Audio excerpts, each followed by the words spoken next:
Hai, assalamualaikum warahmatullahi wabarakatuh. Selamat datang kembali di Ilham Ma'rifatul Official. Hari ini saya sedang berada di rumah ilmu UNES.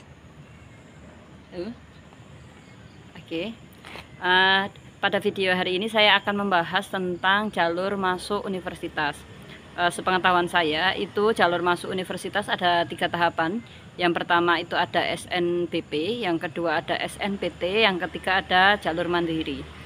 Kalau SNBP itu apa? SNBP itu jalur masuk untuk siswa melalui nilai rapot dari semester 1 sampai dengan semester 5. Jadi dari kelas 10 sampai dengan kelas 12 semester 1. Jadi kalau kalian ingin masuk ke universitas melalui jalur prestasi atau jalur rapot, kalian bisa memaksimalkan nilai kalian dari kelas 10. Jadi semua mata pelajaran diusahakan nilai yang terbaik karena biasanya ada rata-rata minimalnya. Dan yang kedua, kalau umpamanya lewat jalur rapot ini, rapot kalian itu akan disusun berdasarkan rata-rata dan juga nanti dilihat dari pihak universitasnya. Umpamanya kalian milih jurusan kedokteran hewan di Undip kayak gitu. Berarti nilai rapot kalian akan dibandingkan dengan nilai rapot siswa lain yang juga mendaftar di kedokteran Undip kayak gitu dari seluruh Indonesia. Dan yang kedua ada jalur masuk universitas melalui SNBT atau melalui jalur tes. Nah ini biasanya diselenggarakan bersama-sama seluruh Indonesia. Jadi ada rentang waktunya. Kira-kira mungkin kurang lebih 1 bulan. Dan nanti kalau kita udah mendaftar di sistem itu akan dibagi kita masuk ke titik lokasi mana, jam berapa, sesi berapa kayak gitu.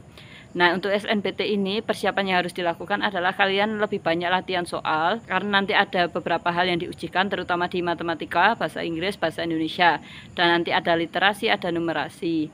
Nah untuk ini biasanya beberapa sekolah itu juga ada pelatihan kalau enggak di bimbel-bimbel yang ternama maupun bimbel-bimbel privat kayak gitu. Nanti ini kalau yang jalurnya SNBT atau jalur tes itu kalian bisa mempersiapkannya ya jauh-jauh hari atau ya kurang lebih sebulan gitu. Terus yang terakhir itu ada jalur mandiri. Kalau jalur mandiri itu berarti nanti bisa menggunakan nilai SNBT yang pada tahap 2 untuk mendaftar di perguruan tinggi negeri yang kalian tuju. Tapi masing-masing dari tahapan ini pasti juga punya kelebihan dan kelemahannya. Kalau umpamanya yang jalur pertama yaitu SNBT, tidak semua siswa itu bisa masuk melalui SNBP karena hanya 40% dari jumlah seluruh siswa. Sebagai contoh, di satu angkatan ada 200 orang. 40% dari 200 orang itu hanya kurang lebih 80 orang yang berhak memilih jurusan dan universitas mana. Yang sisanya yaitu 120 orang tidak bisa masuk universitas melalui jalur ini.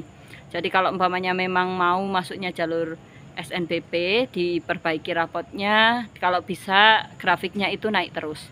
Kalau SNBT kelemahannya karena dia soalnya memang beda dari soal ujian SMA biasa, jadi kayak levelnya lebih tinggi kayak gitu. Kalian harus punya kreativitas dalam mengerjakan soal dan kalau bisa lebih kaya dalam berlatih. Jadi umpamanya udah ketemu soal A, nanti berlatih lagi dengan tipe-tipe soal yang lain karena kita tidak bisa memprediksi soal mana saja yang keluar nanti di SNBT. Jadi perjuangannya memang harus lebih dari yang lain. Kalau yang mandiri itu kelebihannya karena dia fokus pada universitas apa yang akan kita tuju. Jadi ya saingannya kita akan lebih tahu, lebih setara kayak gitu. Sekian dulu video dari saya, semoga membantu. Yang pada intinya kalau kalian yang memang niat serius untuk kuliah, persiapkan diri kalian mulai dari sekarang. Terima kasih.